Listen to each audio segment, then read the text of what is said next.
सभी भारतीयों को बधाइयां देने के लिए भारत के सबसे लोकप्रिय मुख्यमंत्री कर्मयोगी योगी आदित्यनाथ जी हमारे इस दरबार हाल में विराजमान हैं। मैं आप सबसे अनुरोध करूंगा कि जयकारे के राई उनका स्वागत करने के लिए, उनको जी आयु कहने के लिए दोनों हाथ उठाकर आप सब जयकारे का जवाब दीजिए। बोले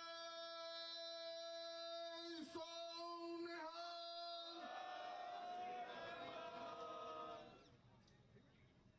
आज बहुत ही ऐतिहासिक दिन है। हर मायने में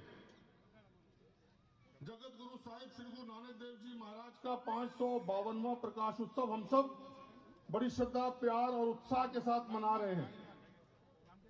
और हर बार की तरह इस बार भी हमारे बीच में हमारी खुशियों को, हमारे आनंद को बढ़ाने के लिए, हम सबको बधाई देने के लिए, अपना मार्गदर्शन देने के लिए उत्तर प्रदेश के कर्मयोगी लोकप्रिय मुख्यमंत्री माननीय योगी आदित्यनाथ जी हमारे बीच में विराजमान हैं।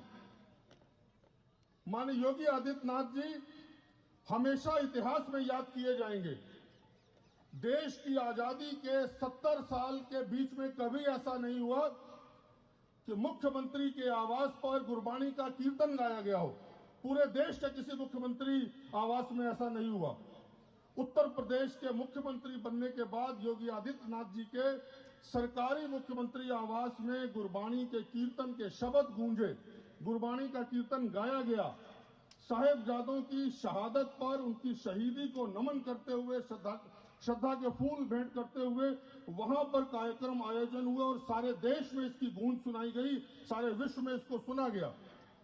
साथ ही साथ माननीय मुख्यमंत्री जी ने ये आदेश जारी किया और इसको लागू करवा दिया कि जो इतिहास, झूठा इतिहास हमको पढ़ाया जा रहा था, जो विदेशी आक्रमणकारी हमको महान बताए जा रहे थे, उनको हटाया जाए।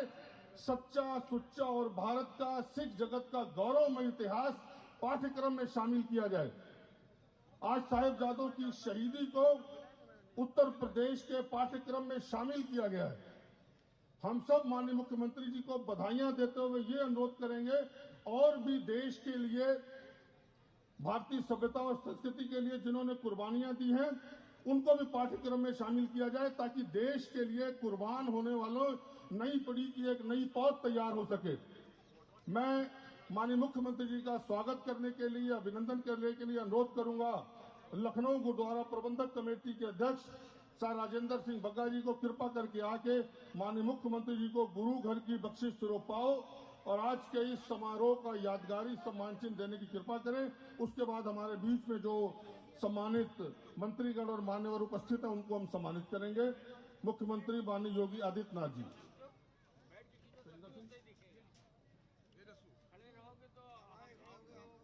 आप सब जयकारे के साथ अभिनंदन करें। बोले सोनिहाल।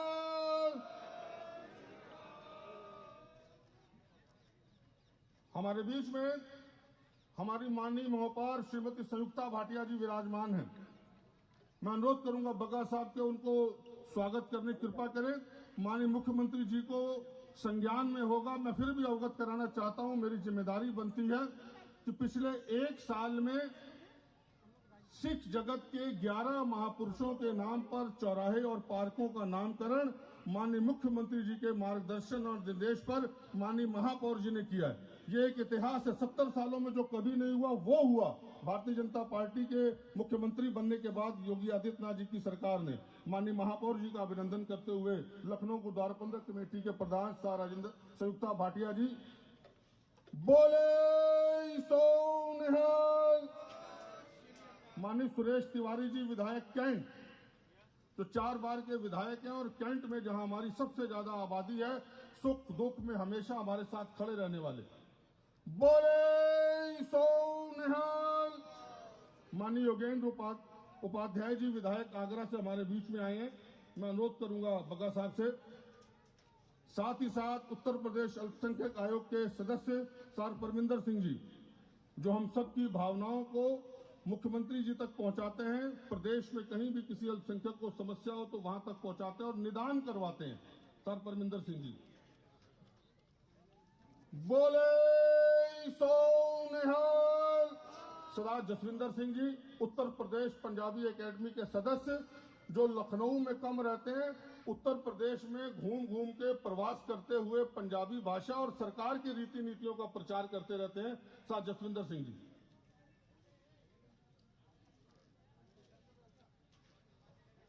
अब मैं अनुरोध करूंगा सर राजेंद्र सिंह बग्गा, प्रधान लखनऊ गुरुद्वारा प्रबंधक कमेटी, कृपा करके आके माननीय मुख्यमंत्री जी का, माननीय महापौर जी का और विधायक गणों का स्वागत करने की कृपालता करें।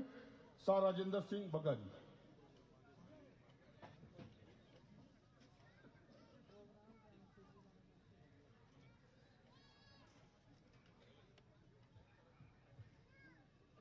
गुरु ग्रंथ साहब की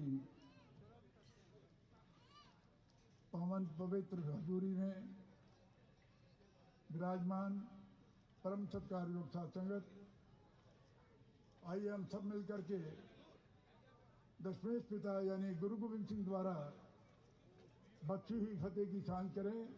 वाहेगुरु जी का खालसा, वाहेगुरु जी की फतेह। सबसे पहले मैं आज ऐसे महान गुरु जिन्होंने 40,000 मील का सफर करके ब्रह्मित दुनिया को रास्ते पर लगाया और सबको एक ही उपदेश दिया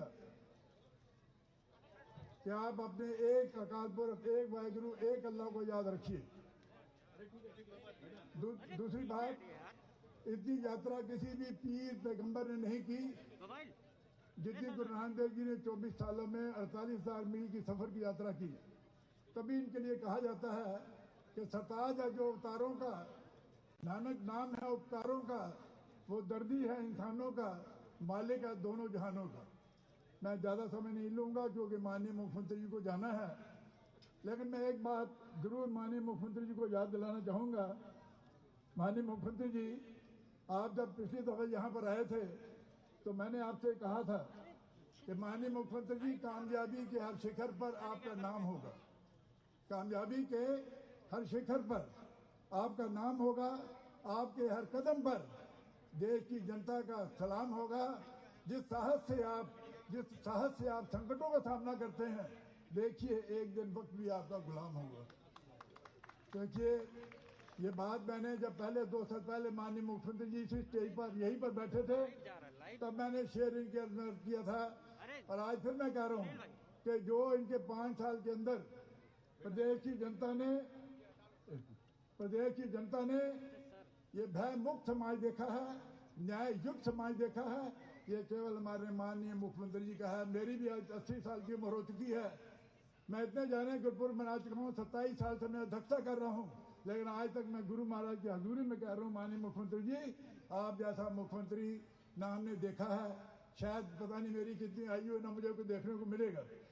मैं इसलिए फिर कहता हूँ कि आपने हमारा वो बात जो मैंने कही थी अक्षरशः सही हुई कि कामयाबी के हर शिखर पर आपका नाम होगा। ये बात मैंने इसी जगह पर कही थी, और मैंने कहा था आपसे कि देखिए एक दिन वक्त भी आपका गुलाम होगा। आज जैसे कि हमारे मीर जी बता रहे थे, देश नहीं प्रदेश नहीं पूरी दुनिया योगी आदित्यनाथ जी के नाम को जानती है। जिस तरीके से इन्होंने शासन प्रशासन को गति दी है वो वाकई में बहुत सराहनीय है। मैं ज़्यादा कुछ नहीं बोलूँगा क्योंकि माननीय मुख्यमंत्री जी गुरु नानक देव जी के बारे में जब बोलते हैं, ज्ञान तो मुझे भी है, लेकिन जो इनका प्रेजेंटेशन है, जो उसको पेश करने का तरीका माननीय मुख्यमंत्री जी का है, शायद मैंने 27 साल की अध्यक्षता में भी मैं नहीं सीख सका। तो मैं इन शब्दों के साथ में अपनी वाणी को विराम देता हूँ। और विशेष करके मैं आज सरदार परविंदर सिंह, जिनको माननीय मुख्यमंत्री जी ने मेरे कहने से, मैंने कहा था कि नौजवान बच्चे, सिख बच्चे आपकी शरण में लगे हुए हैं, इनकी तरफ अगर ध्यान देंगे तो ये आपके पार्टी के लिए, आपके लिए ये समझिए कि बहुत ही एक कामयाब सेट होगा। तो इन्होंने जाते ही माननीय परविंदर सिंह जी को इस कमीशन का चेयरमैन बना दिया, और आज जो भी हमारा पास यहाँ माननीय मुख्यमंत्री आते हैं उसमें सबसे ज़्यादा सहयोग हमारे माननीय परविंदर सिंह जी का रहता है। इन्हीं शब्दों के साथ में दूसरे हमारे जो आपको मैंने कहा था, तो वो हैं सरदार परविंदर सिंह जी, तो हो गए। दूसरे सर जसविंदर सिंह जी जो कि इस वक्त प्रदेश महामंत्री हैं सिख संगत के। और मैं समझता हूँ कि लखनऊ में, जैसे मीर जी ने कहा है कि लखनऊ में कम रहते हैं, पूरे प्रदेश का दौरा करते हैं और दौरा करके हर जगह इस बात का पैगाम देते हैं। मैं इन्हीं शब्दों के बाद में अपनी वाणी को विराम देता हूँ। फतेह बुलाइए। वाहेगुरु जी का खालसा, वाहेगुरु जी की फतेह।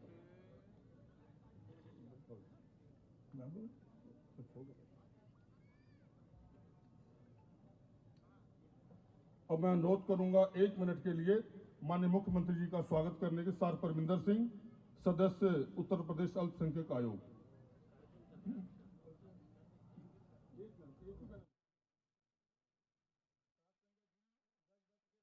वाहेगुरु जी का खालसा, वाहेगुरु जी की फतेह। माननीय मुख्यमंत्री जी ने मुझे बताया है समय का बहुत अभाव है, सिर्फ एक विनती करूंगा और साथ संगत जी ईमानदारी से गुरु ग्रंथ साहिब महाराज को हाजिर नाजिर जान के कहूंगा कि माननीय मुख्यमंत्री जी आप योगी आदित्यनाथ नहीं है, आप सरदार योगी आदित्यनाथ सिंह हैं, जिन्होंने आज सिख समाज का उत्तर प्रदेश में जो मान बढ़ाया है, मुझ कार्यकर्ता का जो मान बढ़ाया है, मेरे पास शब्द नहीं है। इन कृषि कानून को वापस लेने के लिए जिस प्रकार से आपने माननीय प्रधानमंत्री जी से वार्ता की थी, मुझे पल पल की जानकारी, जिस प्रकार से आपके अथक प्रयास थे, लखीमपुर हिंसा पे जिस प्रकार से आपने हम लोग को न्याय दिलाने कार्य किया था, मेरे पास कोई शब्द नहीं है। मैं सिर्फ आपको हृदय की गहराइयों से धन्यवाद देते हुए अपनी वाणी को विराम देता हूं। वाहेगुरु जी का खालसा, वाहेगुरु जी की फतेह।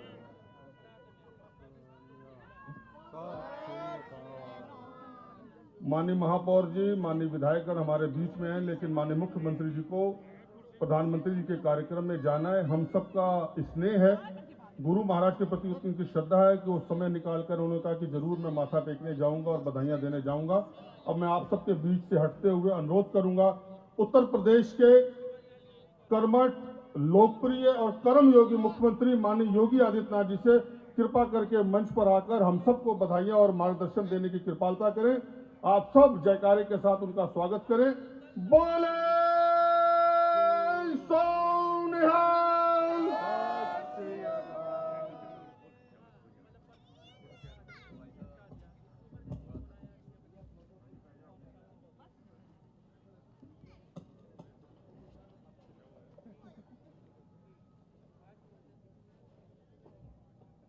गुरु नानक देव जी के 552वें पावन प्रकाश पर्व के आज के इस आयोजन में गुरुद्वारा प्रबंध कमेटी के प्रधान सरदार राजेंद्र सिंह बग्गा जी,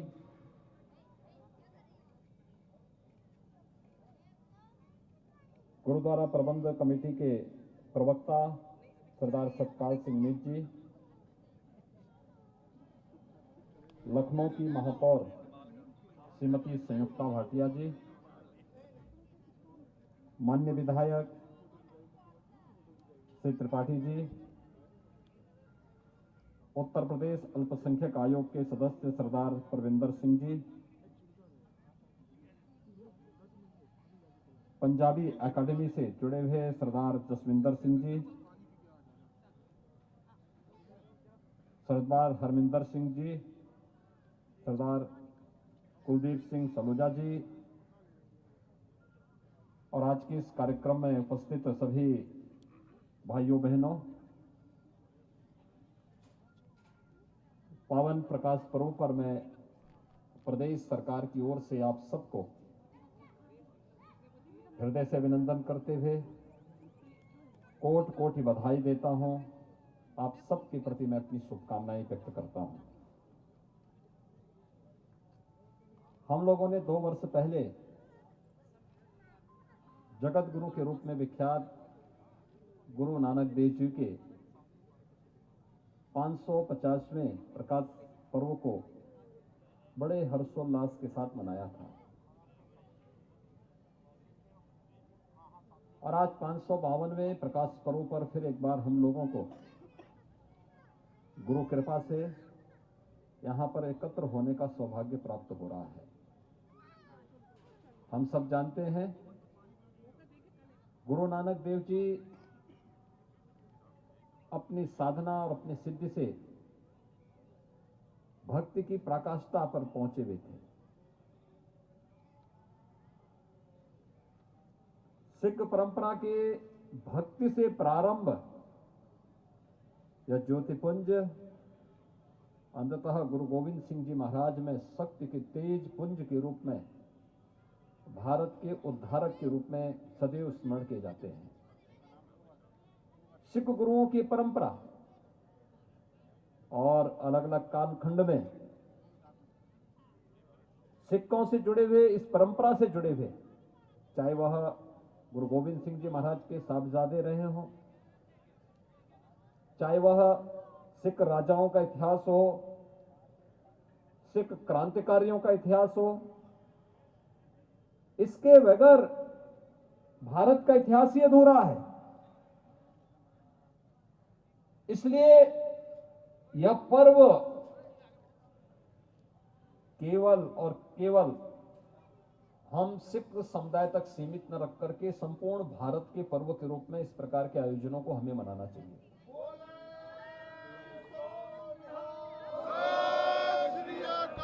मुझे आज सुबह के प्रातःकालीन सत्र में ही बुंदेलखंड जाना था, लेकिन मैंने कहा नहीं, मैं लखनऊ में हूं, तो लखनऊ में होने के कारण मुझे इस कार्यक्रम में भागीदार बन करके मैं बधाई दे करके 1 ही मिनट के लिए जाऊं, माथा टेक करके, तब फिर मैं बुंदेलखंड के लिए जाऊंगा। भाइयों बहनों, हम सब जानते हैं गुरु नानक देव जी कितने पहुंचे हुए सिद्ध योगी थे, सिद्ध संत थे। आप इसी से अनुमान कर सकते हैं पूरे भारत का, और उस समय जो बृहत्तर भारत था वहां का उन्होंने पैदल ही सत्संग करते हुए, उपदेश देते हुए भ्रमण किया था। एक सामान्य व्यक्ति ऐसा नहीं कर सकता। वे असाधारण प्रतिभा के थे और अपनी सिद्धि का कहीं कोई किसी प्रकार का कोई अहंकार नहीं, लेस मात्र भी नहीं। जो घटनाएं हमारे सामने बार बार आती हैं, जिसका उल्लेख होता है, जब वे काबा में जाते हैं और वहां उनको कहा जाता, वहां का मौलवी इनसे कहता है कि पैर आपने काबा की तरफ, मक्का में जाके काबा की तरफ पैर क्यों किया है? तो कहते हैं भी मेरा पैर उधर कर लो जहां पर ईश्वर न हो। और पैर दूसरी तरफ करता तो पता लगता उधर ही काबा दिखाई देने लगता है। ये कोई सामान्य मनुष्य में इस प्रकार के गुण नहीं होते। दिव्य गुण, दिव्य विभूतियों से परिपूर्ण गुरु नानक देव जी जैसे संती थे, जिन्होंने उस कालखंड में बाबर जैसे आक्रांता को जाबर कहने का साहस किया था और कहा था कि तुम्हारा यह कृत्य धर्म विरोधी है, मानवता विरोधी है। और उसके सामने कहने का साहस अगर किसी ने किया था उस कालखंड में, गुरु नानक देव जी महाराज ने किया था। भाइयों बहनों, हम सबको सिख गुरुओं के इस महान तप, साधना, उनकी सिद्धि और उनके जो चमत्कार थे, इन सब के साथ साथ देश धर्म के लिए किए गए उनके योगदान को हमेशा स्मरण करके हुए सदैव उससे प्रेरणा प्राप्त करनी चाहिए, क्योंकि उनकी प्रेरणा ही हमें आगे बढ़ने के लिए निरंतर प्रेरित करेगी। और आज के इस अवसर पर जब हम लोग 552वें प्रकाश पर्व पर यहां पर एकत्र हैं, कितना सुखद संजोग है। आज प्रातः काल आपने देखा होगा 8 बजे इस देश के यशस्वी प्रधानमंत्री जी ने पूरे देश को संबोधित करते हुए उन 3 कृषि कानूनों को वापस लेने की घोषणा की, जिसको लेकर के कतिपय किसान संगठन विरोध कर रहे थे।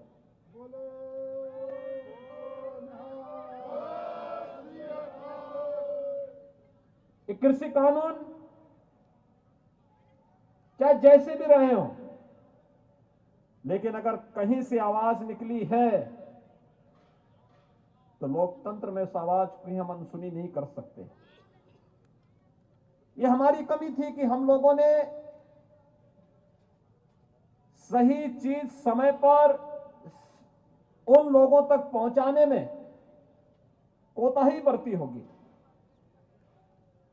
लेकिन जब कहीं से आवाज उठी है तो उसकी भी सुनवाई होना और फिर आपसी समन्वय से, बातचीत से, संवाद से हम इन समस्याओं का समाधान करेंगे। लोकतंत्र की सबसे बड़ी ताकत होती है और इस ताकत का इस्तेमाल करते हुए प्रधानमंत्री जी ने तीनों कानून को वापस लिया है। आज इस बात के लिए प्रधानमंत्री मोदी जी का हृदय से अभिनंदन करना चाहिए, उनका स्वागत किया जाना चाहिए। इस कार्य का स्वागत होना चाहिए कि हम इन समस्याओं का समाधान संवाद से करेंगे और उस कार्यक्रम को भी आज किया है।